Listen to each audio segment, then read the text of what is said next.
Let's see, choose who can participate, set a delay between messages. Alright, I can't mess with that right now. Alright, how's this? Okay, we got hide live video. That's not doing anything. Retouch on, retouch off. Oh, look at that. It'll make me look smooth. It's too womanly. At least 1 minute of content. Nope. Hide. What does that mean if I hide? Lighting? No, I don't want to. Green screen, flip, mute. How do I know if it's hiding the live video or not? Because you hit it and it doesn't do anything.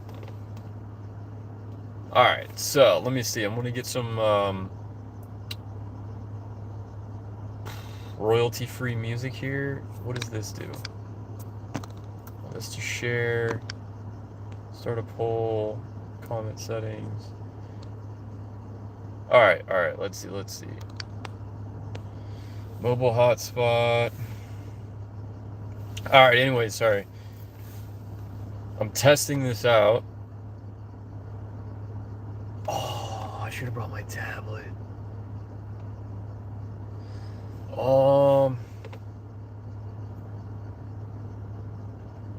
Testing this out here.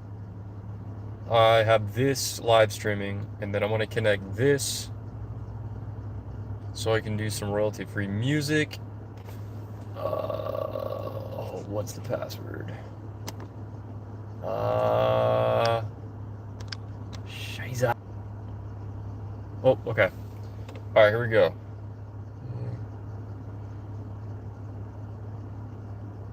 Nope. Auto reconnect, connect. Hello. Fat EV. I have never live streamed before, so I'm just testing this out. I don't know how long I'm going to be on here. Damn, I got 2 people in here. Right, I'm loading some royalty-free music. Because I don't like having absolute silence in the background.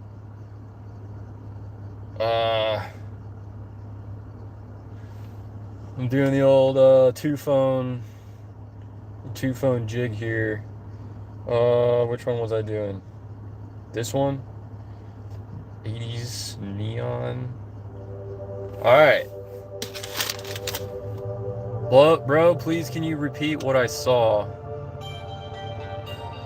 What did you see? Bro, please can you repeat what I saw?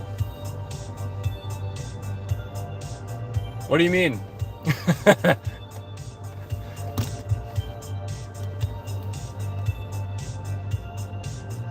Please. I don't know what you mean, bro. Repeat this, bro. Okay?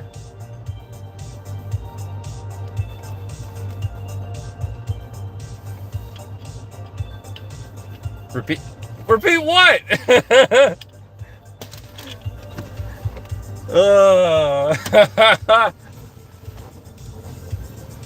Hey, like I said, this is only my first time live streaming, and like I've had this channel sitting here for years. Like I was just going back and looking through my videos.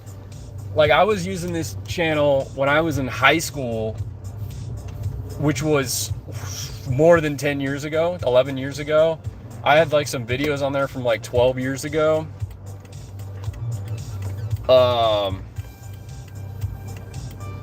on one second. Let me see if this, I'm going to pull up the stream on this. Goon Rider. Ultimate Goon Rider. Live. Oh, here we go. Okay, so it's on and it's good. All right, we're good. I was just hitting this button here that's like, it says hide. I don't want to click it again, but it's like hide live stream or hide. Like when I click it, it doesn't actually do anything, so I don't know what it's toggling. So I don't want to click it. I was trying to experiment with all these buttons here. You know, you got rotate, mute. You can retouch. See if I can make myself look like a lady. Oh, my skin is perfect, guys. I totally don't have adult acne scars. Oh, shiza. Green light.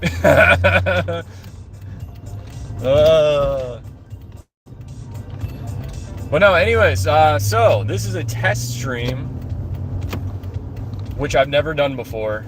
And I was just about, okay, so basically,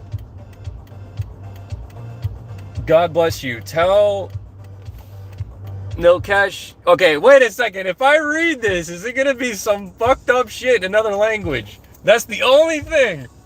I don't want to get caught slacking here.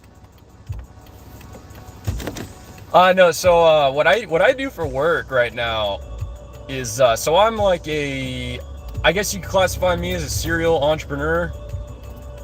But like, it's legit businesses.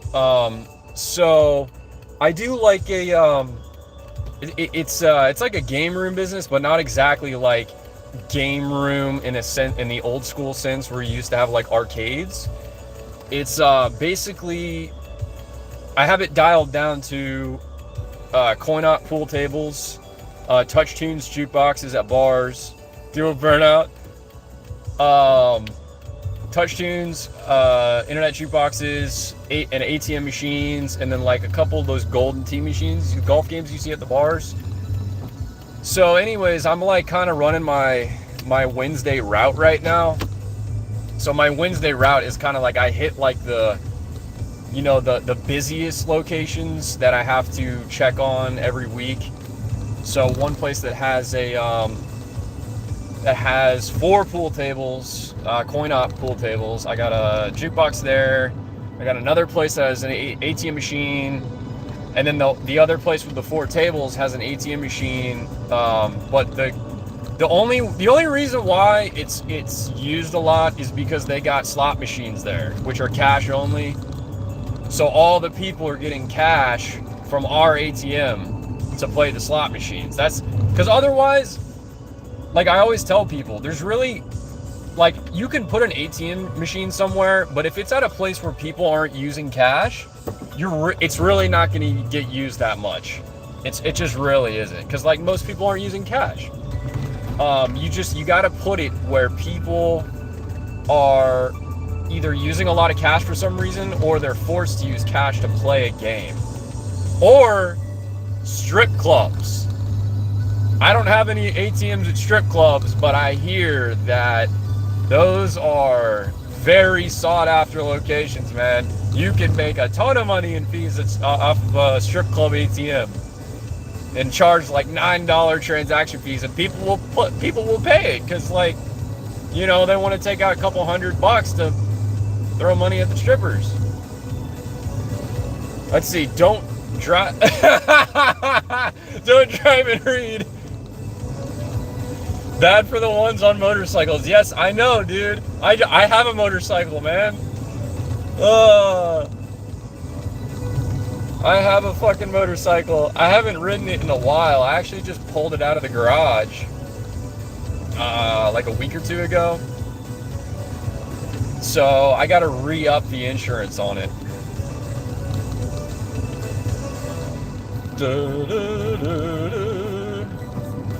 So I had like 12 viewers in here, and then they all left. And then, I got 1. But to be honest, like literally the only reason why I'm doing this is because otherwise I'd be recording a video either way. So why not live stream? I mean, if I'm going to record it, now it just makes it easier. I'm just going to live stream it, and then it'll post, and I'll make it public. But yeah, no, I do I've been just running my route. I'm trying to grow the business, which is what I've been doing. It's not easy. It really is not easy, but I've been doing it. Been advertising on Facebook Marketplace. I need to make some more like legit paid ads and stuff. But yeah, no, I'm looking for like more places around Metro Atlanta, like North Metro Atlanta, to put like coin operated pool tables in. But it's just tough because like a lot of places they're interested and then it falls through. And then some people don't want to have to do a profit share. So they'll end up just kind of getting their own table and doing like hourly pay. But the thing about it is like, if you don't have a master gaming license, you can't run any gaming equipment or any equipment at all that takes like bills or credit cards or coins. So, you know, a lot of these bars, if they want to do hourly pool, that's the only way to get around it, is they have to charge by the hour. The problem is they got to keep track of the balls, and then the bartender now has an extra job. No reply. For what? Do you want me to say that? Wait, oh, the thing you said earlier, Jai Shri Ram, bro. Tal Nikesh Garib Kabacha.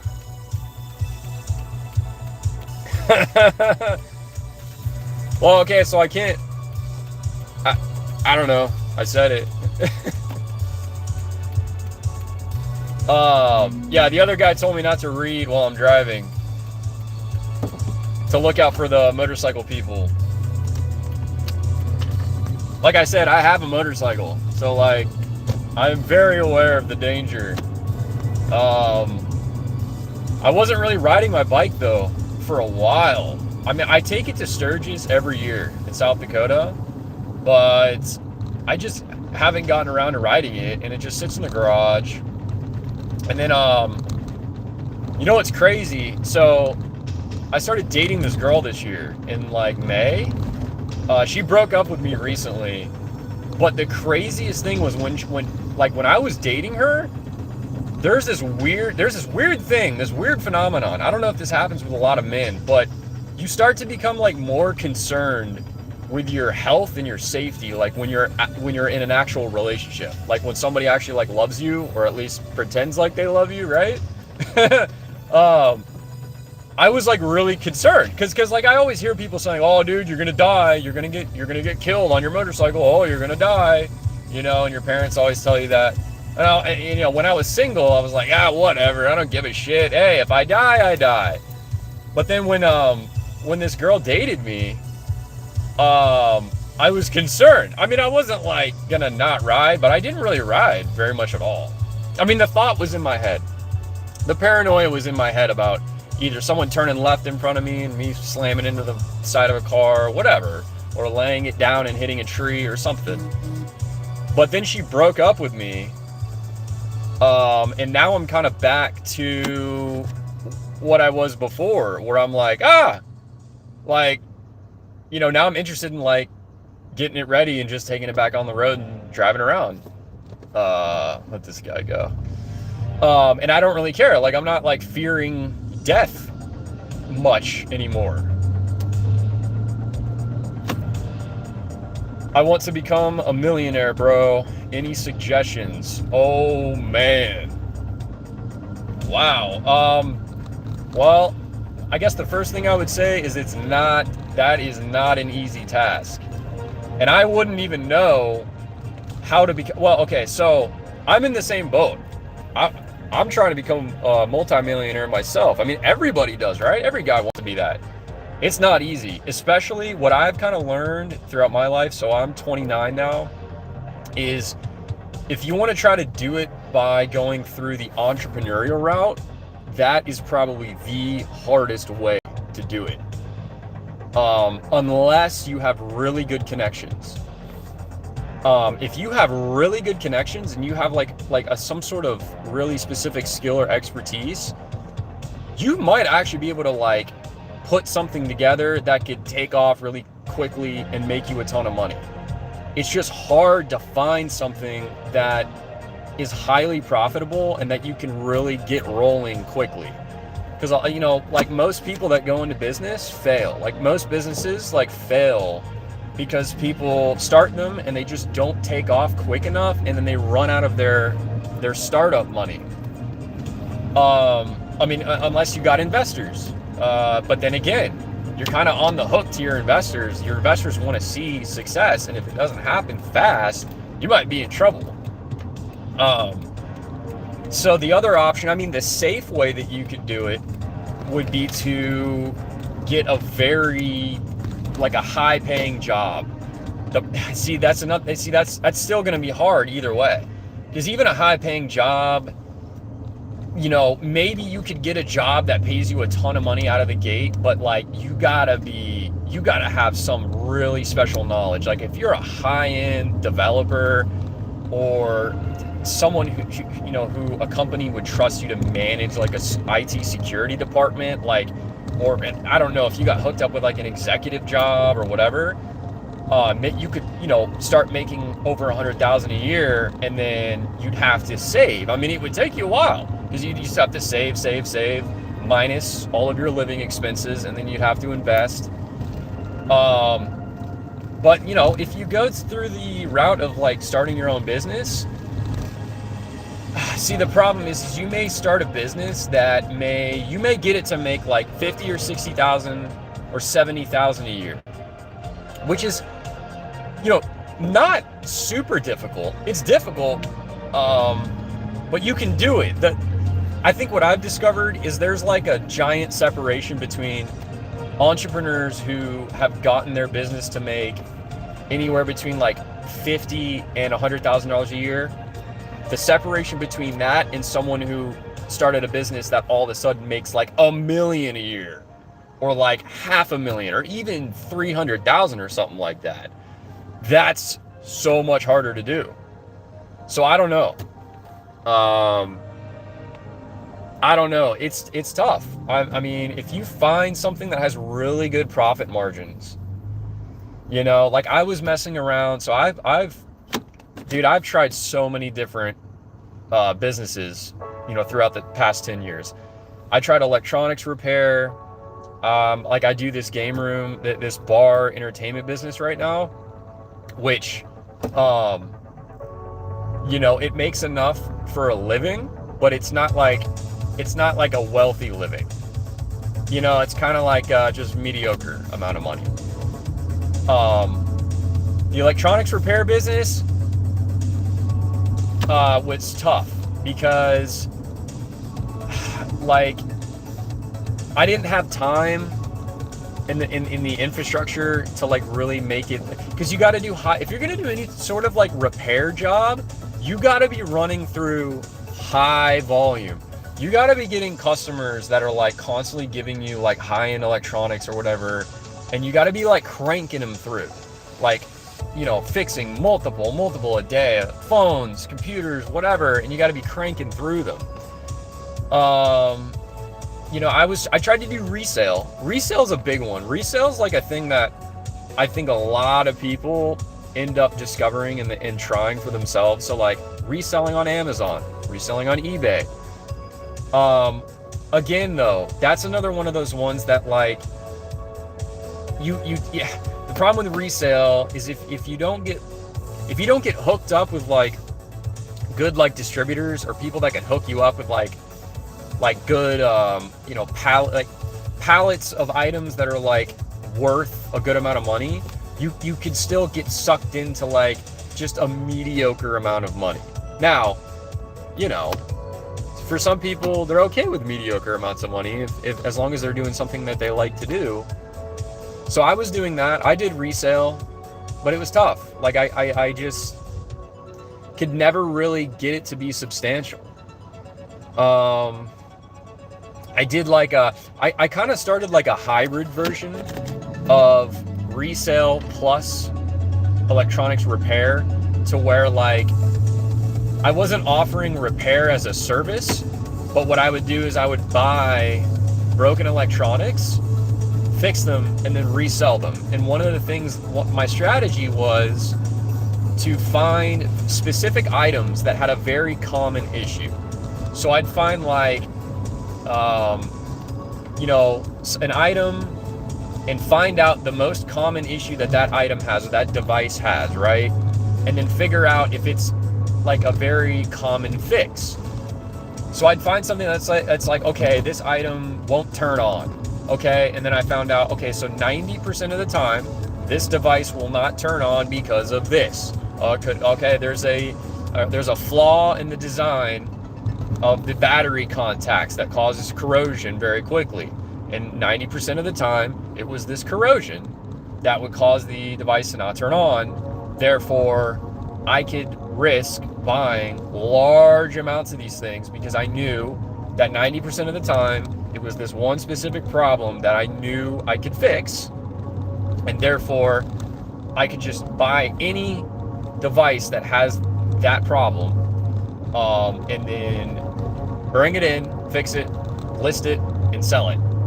Now, the thing is like, I had to make sure though that, like I said, I had to make sure that at least 90% of the time they could be fixed.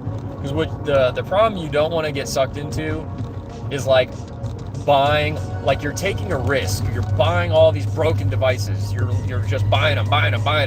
Well, you don't want to get stuck where you're only able to fix like 50% of them, or even 60, whatever, because now you got all this broken shit laying around that you can only really sell for parts, and you're not fixing like as many as you would want to like make that profit. The spread between the price you're paying for it broken and the price you're getting for selling it. Read message and guide me. I'm trying to. Oh, shiza! I was not paying attention. No, I was paying attention, but oh shit. Said hi. Hi. Hello. Yeah, no, I'm just testing out the live streaming because, like I said, this channel was sitting here for like, I don't know, I gotta go back and look, maybe 12, 13, 14, 15 years. And I guess it had enough subscribers to live stream because I guess the threshold is 50. So I guess as long as you have 50 subscribers, you can live stream on your phone. I remember though, at one point last year or 2 years ago, the threshold was like 1,000. It was either 100 or 1,000. Because I remember when I tried to live stream, I couldn't do it. But the workaround was if you just brought your laptop and you set your laptop up and you just live stream on your laptop. I mean, it's more annoying, but it's a workaround. But now it's 50. But yeah, no, I got this, I got this bar entertainment, game entertainment thing that I'm currently running it. Like, it's running, it's going. I'm just like, I'm trying to grow it so it could be more profitable, and it's been a struggle to grow it. It's like so hard to find like bars that are like willing, that actually are serious about getting coin-op pool tables and touch tunes jukeboxes in them. It's just so hard. A lot of them fall through. Where are you from? I'm from Georgia. Georgia. In the southeast of the USA. But yeah, I've had so many business ideas throughout the always scheme. He's just like me, and like, kind of funny because like, out of like all of my friends and like the people I grew up with, me and this guy, so his name is Tony, me and this guy, we were always like serial entrepreneurs, and we still are. Because like right now, he maybe like 10 years ago, he was doing a renovation, like a small time renovation company. So he was doing like small level home renovation jobs. And then he switched into lawn care and landscaping. So what he does now is he has his landscaping side of the business that's like, it's not super big, but it's consistent. And he has my brother. My brother pretty much like handles the jobs. So he's on a schedule and he goes out and he does the actual landscaping stuff. And then my friend Tony, the guy that runs it, he does a lot of small engine repair now. So, you know, it's kind of like, it's small time stuff. It's not like anything big, but like he's living off it. So he's doing small engine repair. So he has like ads out in the, like the local, what is that thing called? Because, okay, so there's Facebook Marketplace, but the Nextdoor. So the Nextdoor advertising app, the Nextdoor app, the Nextdoor website, he's got ads and connections and feelers and stuff all over the place. So people, all the local people, if they need like a small engine repair or something, they basically will call him, and he'll go pick it up. They either bring it to him or he picks up whatever it is. Backpack blower, motorcycles. He's done a couple of cars recently, which I guess is not small engine repairs, but he's kind of like, you know, trying to expand. So he's doing that. And he's kind of like, he's the same as me though. He's always scheming for like that. What else can he do? What else can he do? What else can he add to the business to make more money? I guess as you would say. So, but yeah, I mean, like I said, I'll say it over and over again. Like, it is not easy. It is not easy to go the entrepreneurial route, because like, you got to find something that actually makes money, number one. And then even when you find something that makes money, the odds are that somebody else has already thought of that idea and is now your competition. So you're going to be competing against somebody or many people. So that's a whole nother problem. There's some things that you could do that may just require way too much work. Like, I've gotten sucked into things where, you know, I found something that made money, but it took so much of my time. And I still get sucked into that today. You know, all of a sudden, before I know it, I'm spending, you know, after hours, I'm spending the whole freaking afternoon and evening doing this thing that, okay, whoop-de-doo, I made $50 on this job, or I made whatever it is, and I spent all these evenings and nights, and then I'm like, yo, because here's the other issue. I mean, I could talk about this for hours, maybe even days, but like, another issue is trying to figure out how much work that you can do before you start to go crazy. Because I've been in, you know, I like to get myself really motivated, and I like to really like get in the zone and tell myself, okay, I'm going to work as hard as possible, as much as I have to, in order to make this a success, in order to make it. I'm going to make it. And the problem is if you don't take breaks or like put gaps in your schedule, or like make time for like maybe like your good friend or a couple of friends or whatever, if you like work too much, you'll start to go a little crazy. And then you do not want to hit burnout. Because if you hit burnout, it's going to throw your whole thing off. Because if you, let's say you bust your ass and you're doing like 80 hours a week. Well, is that even possible? Let's say you worked like 14 hours a day or 15 hours a day, really trying to make something happen. And the rest of your time is either sleeping, or maybe an hour for the gym, eating food, and maybe, you know, hanging out with a friend or a group of friends, or if you're dating somebody, your girlfriend or your boyfriend. Well, if you're like really busting your ass and you're like doing that 7 days a week where you're doing like 14, 15 hours a day, you may get to the point of burnout. Because if you burn out, you're basically going to start feeling like physically ill, and like maybe you might start having like some nausea, and you're just going to feel wacky and tense. Is this person letting me go? Thank you. So you don't want to hit burnout.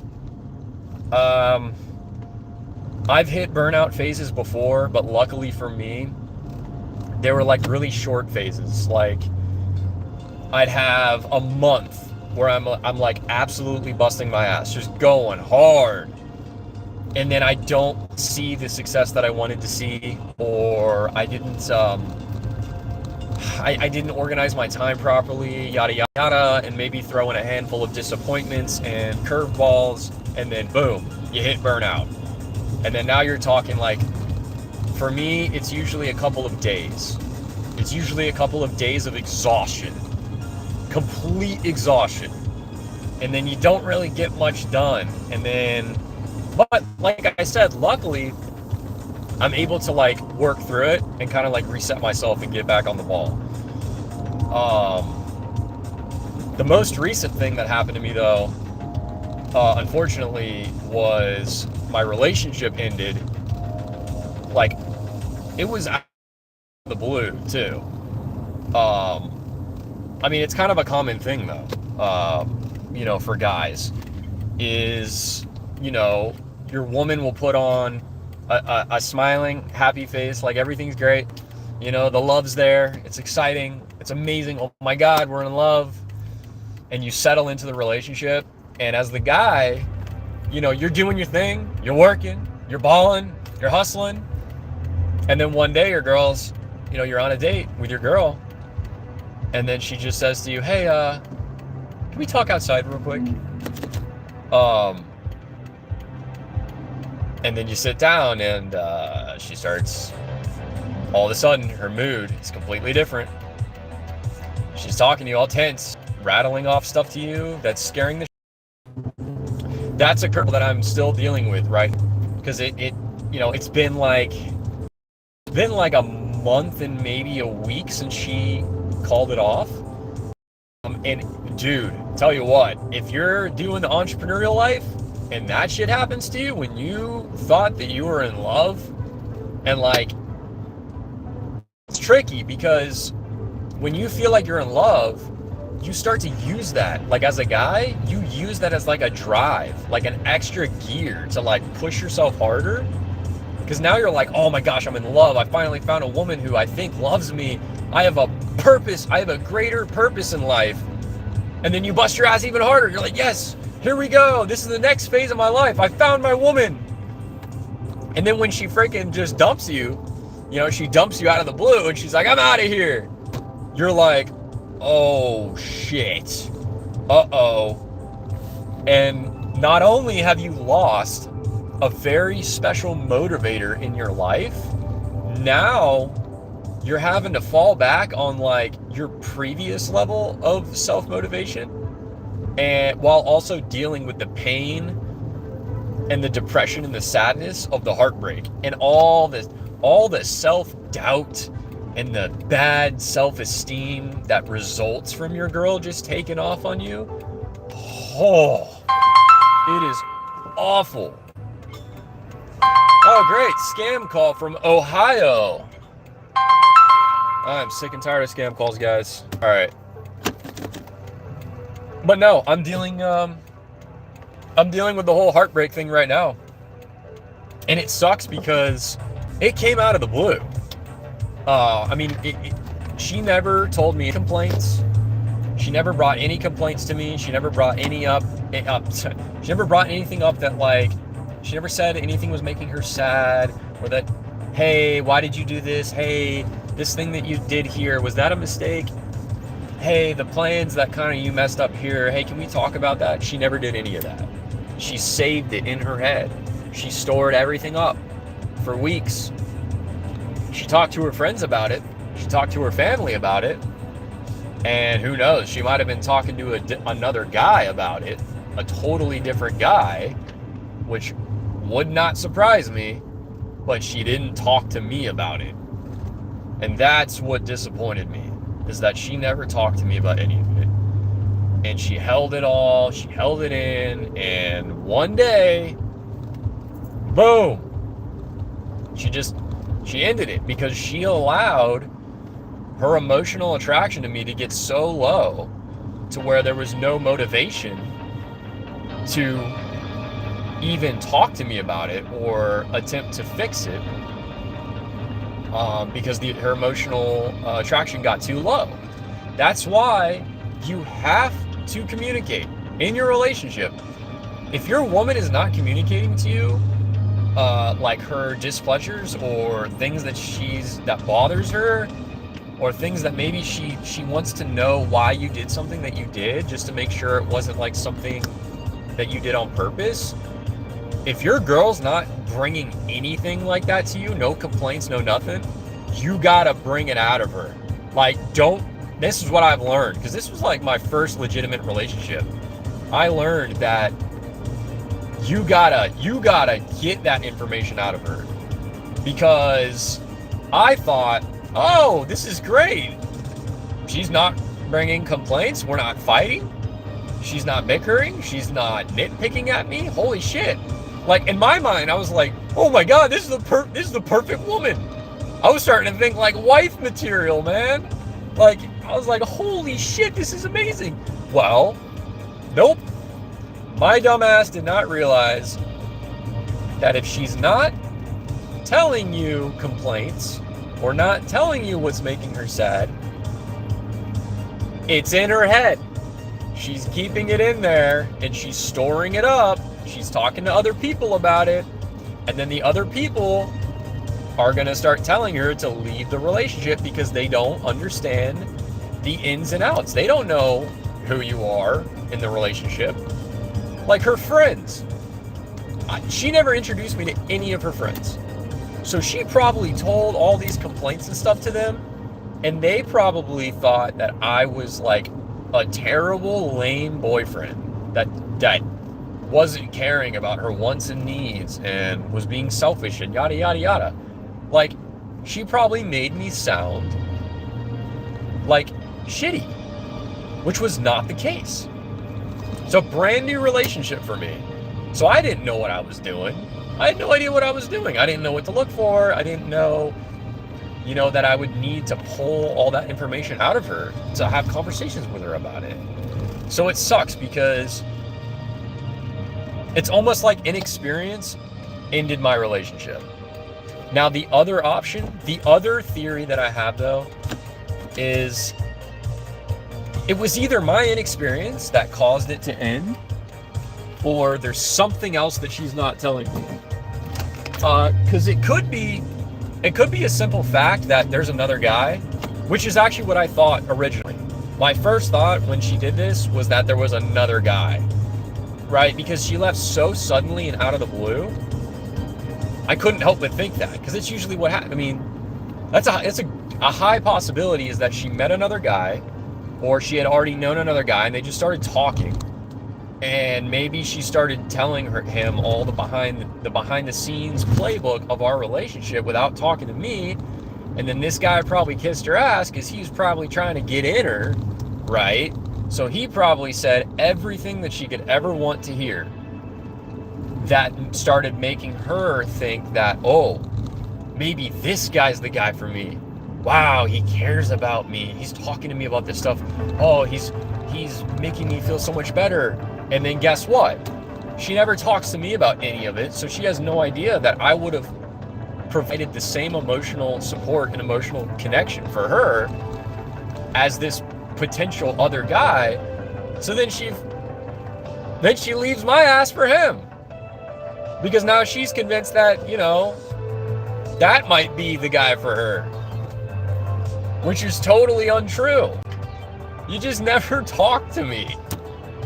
It's so crazy, man. It's really crazy. I've spent the last month and a half trying to make sense of it. I tell you what, I have learned so much about psychology. Holy shit. About attachment styles, psychology, male and female, relationship dynamics. Oh my God. Dude, I've been listening to videos and reading this information like every single day, just to try to figure out like what happened, what part of it was my fault, what part of it was her fault, and how can I like prevent that in the future. Like I said, a lot of it was her fault. But at the same time, knowing what I know now, I could have gone on the offensive and like pulled all that information out of her, so that even if she wasn't like bringing, where am I heading to? I'm just like in the area, like the area where I live, just kind of like driving around. I mean, I finished working. I finished doing the jobs I needed to do for today, so I'm just kind of driving now.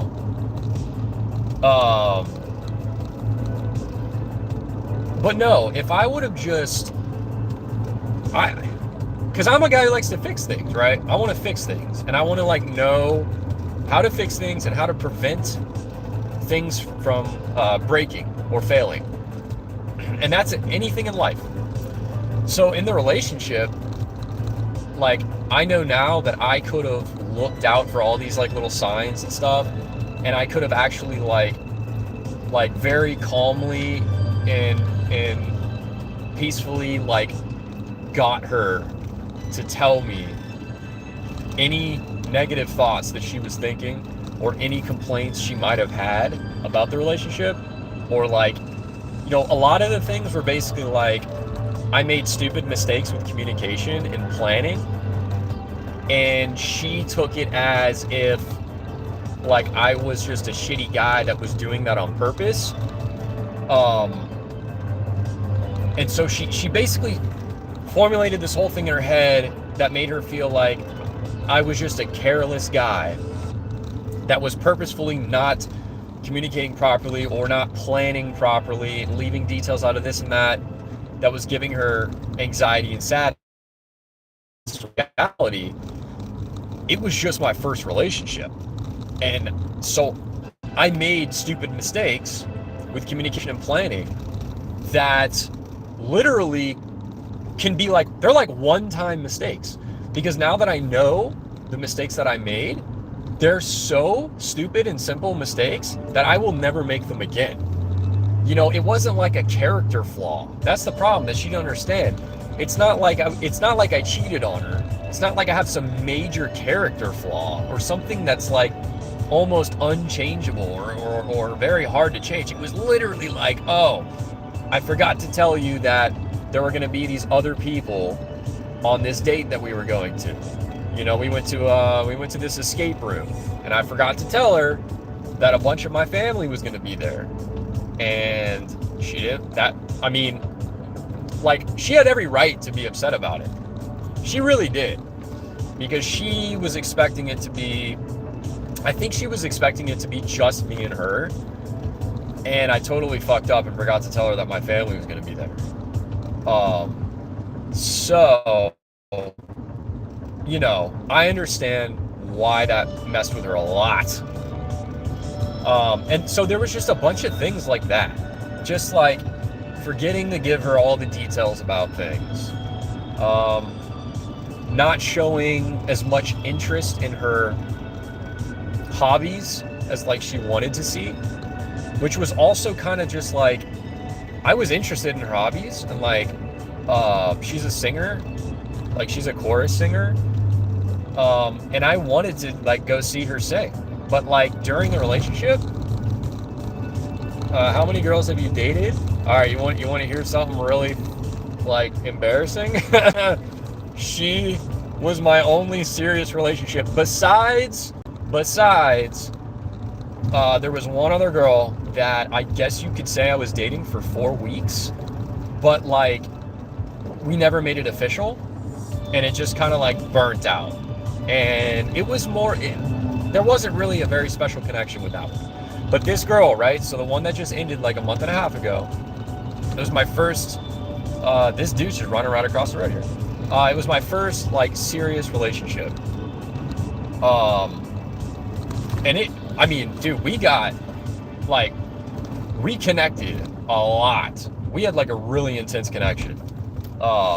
It was crazy, which is why I thought it was going to go the distance, because I had never felt that before. But no, like I said, like I just messed up stupid things out of my own inexperience. And here's the other thing too. I got so wrapped up in my business activity because I was trying to impress her. So in my mind, I started thinking, okay, now I had all this extra motivation for the businesses that I was running, right? And I was thinking to myself, okay, I want to impress her and show her that I am going to be not only successful, but highly successful, so that she knows that if she stays with me, I can provide a comfortable life and, you know, just a very comfortable state of living and a nice place to live.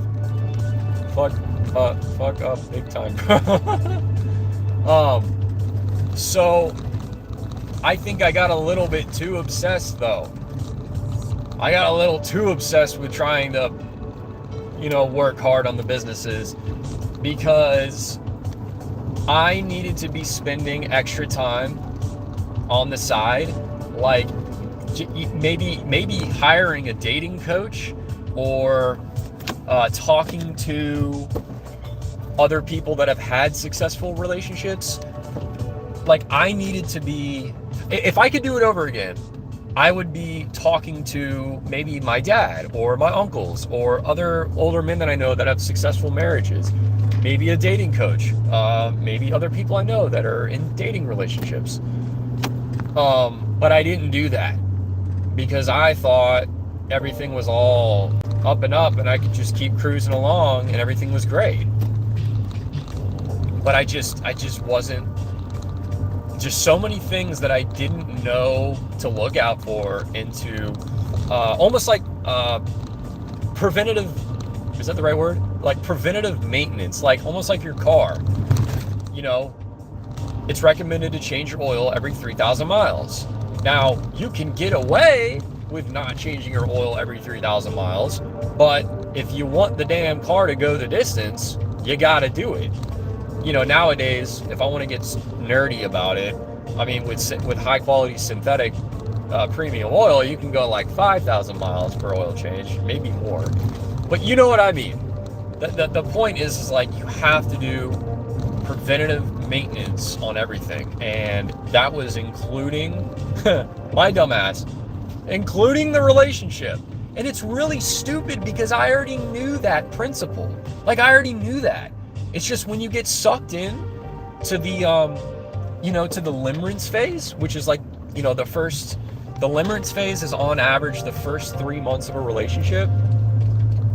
When you get like sucked into the high of that, you almost forget about the fact that you're going to have, you even in the great stage, even in the best honeymoon stage, you still have to be doing the preventative maintenance. Because I thought like, oh, okay, looks like we're not having any problems, so we can kind of, I don't need to worry. No worries, man. I don't have to worry until the honeymoon stage is over, and then maybe, maybe problems are going to come, and then we're going to deal with the problems. So during that time, I was like, I guess there's really no problems.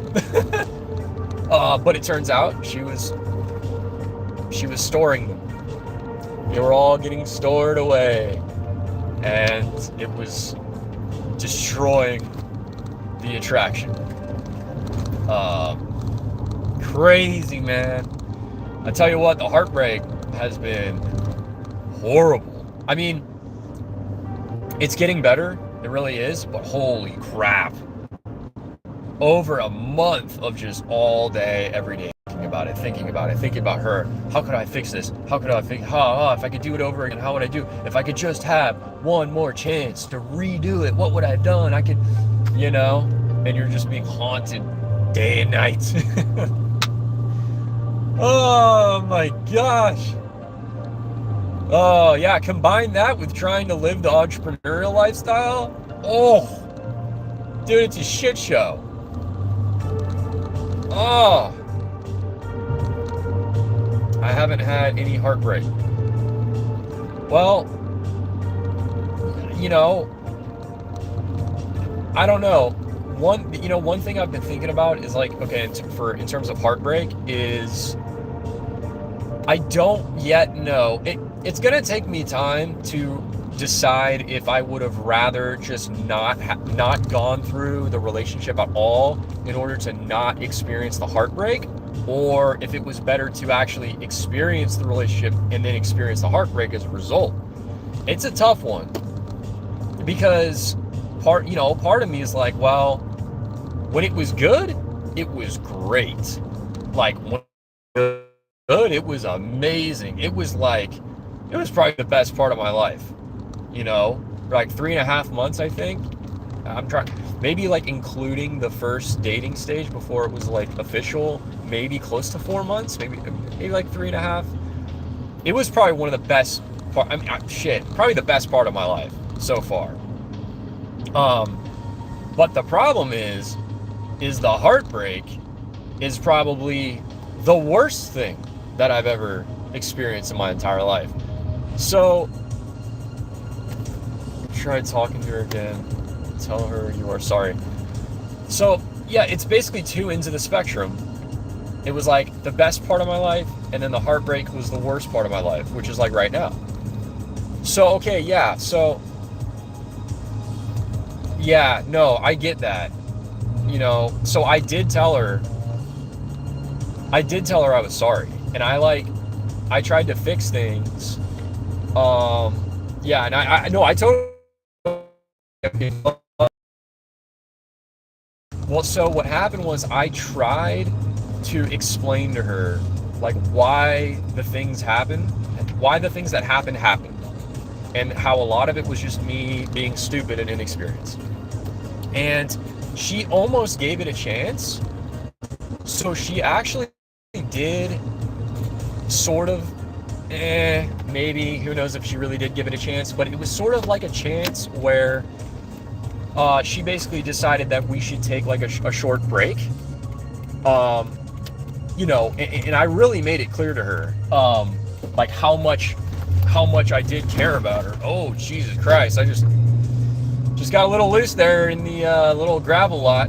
No, I made it very clear to her, like how much I cared about her and how much I didn't want to lose the relationship as a result of my stupid mistakes.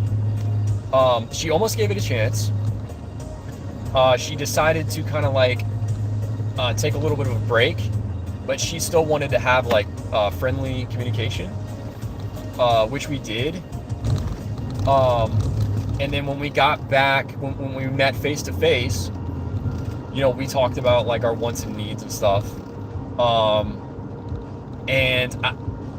The problem is I think because she got so emotionally low in her mind about the relationship, there was almost nothing I could do to fix it. Like I tried, but her mind was just telling her to run away, like to just leave, which I totally understand, you know. I'm trying to think like what, you know, yeah, so I tried. It's tough, man, because she might have had people in her life that, you know, people that never met me that could have told her, hey, you need to just leave him. You know what I mean? Who knows? Maybe her friends were telling her, no, you just gotta leave. It doesn't matter. Like, he's not gonna fix the things. No, just leave. I don't know. I don't know what happened behind the scenes. So that's a whole thing. But I tried. No, I did give it a shot. I didn't just like disappear and walk away. I gave it a shot. So, you know, she thought about it. She almost gave it a chance. And then she just couldn't get back into it. And I don't know. It could be for several reasons, or maybe some big reason that I don't know about that she hasn't told me about. But it's tough. It's tough because you know, once it got to that point where she almost gave it a chance, I tried to explain things to her, and I told her, hey, like, I'm in this to win it. Like, I'm here. It was so close. But then she couldn't do it. So basically now I'm at the point where, like a month and a half ago, she kind of said her last things to me over text. And then I sent her like just one big text. Now, I wanted to do a phone call with her, but because she had already kind of like told me over text that like she was done, I didn't want to like call her and be like, hey, no, listen to me, like a salesman. Hey, no, listen to this shit. No, I just wrote a very nice, long, not long, sorry. It was pretty concise. It was a big text, But it was not too long. Basically laying out, all the facts in that, hey, I really cared about you. I cared about this relationship. I really wanted to, do what I had to do to make this work. How much I cared about her. Just, and basically telling her like, hey, it would have been great if we could have just, repaired this, and our relationship would have been much stronger, if we would have got back on the wagon here. But no, that's where I left off. I just sent the whole thing explaining all that to her. And that's it. And I've left it. I've left it at that. Just, it is what it is. I had we had bought some passes, like annual passes to a garden, like this big botanical gardens place. Like 30 minutes from where I live, and she had left her pass at my place. And I don't know if it was the right decision, but I pretty much used it as an excuse to like send it to her in the mail, along with like a very short letter that wasn't asking for her back. I wasn't like pleading to her. It was just a short letter saying, like, I just was just telling her, hey, I hope this is doing well. She's got this plant. We had this whole thing where she was trying to like keep this hibiscus plant alive, and I just told her like, hey, I hope all this is doing well. I hope your job search is doing well, stuff like that. And that's it. I just kind of like, it is what it is. It is what it is. So yeah, no, that's the long drawn out answer to that. Like, I didn't just give up. I didn't just give up. I did as much as I could do without it going too far. Because if you go too far, like, if the person, like, if your woman, like, makes it very clear to you after you've tried that she's just done, even if she's done temporarily, you don't know. She could just be overwhelmed emotionally, and maybe something changes months down the road. I don't know. But like, if she makes it like really, really clear that like, hey, I know you want to fix this. I know I wanted to fix it, but I just can't get myself to do it. You kind of have to just let them go. Like, because otherwise they're going to be annoyed with you, and then they're going to get angry with you, and then they may block you, and, then you're really screwed if you get to that point, because then she may never even give you a chance down the road. Like, in theory, maybe you would have had a chance if you, just left it at that point. But yeah, I don't know. It's crazy. But I understand it. I mean, it's just the kind of things, it's kind of stuff that happens in relationships. Things just happen, It is what it is. I don't really blame her too much for it. Because if you put your mind in the shoes of the other person, and you start to realize like how much, whatever the thing was, like, you can start to understand like why that was a huge deal to them. But I don't know. Hi, there's my mom and my sister. No, but that's no, I've been rambling. Okay, I don't want to ramble on more about that right now. It is what it is. But I'm just keeping at it. I'm gonna keep at it. Keep doing the business grind here, and try to make stuff work. Little vape ski.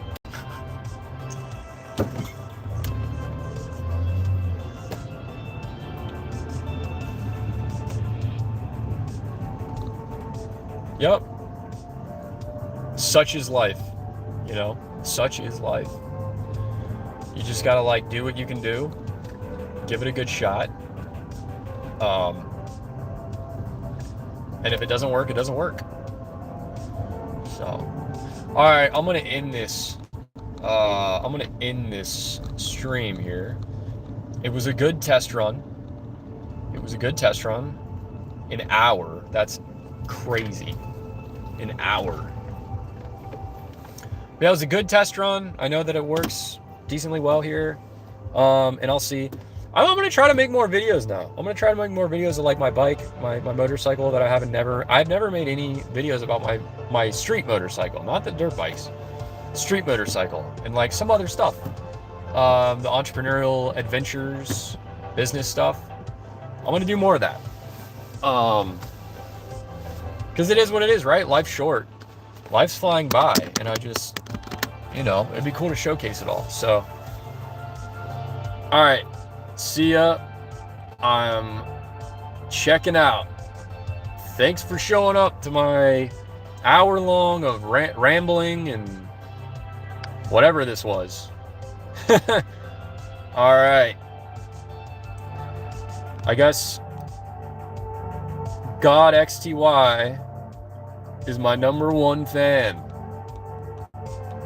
along with a Russian dude, #2 fan, Rich Nilkesh. Vicky Rogers says, God bless you. How are you? Good. In the beginning, there was a bunch of people in here. Brian, Murillo, Fat EV. All right. Peace out. I don't know. I'll stay posted, I guess. I'll just keep coming up with stuff. So, all right. Bye. Yee.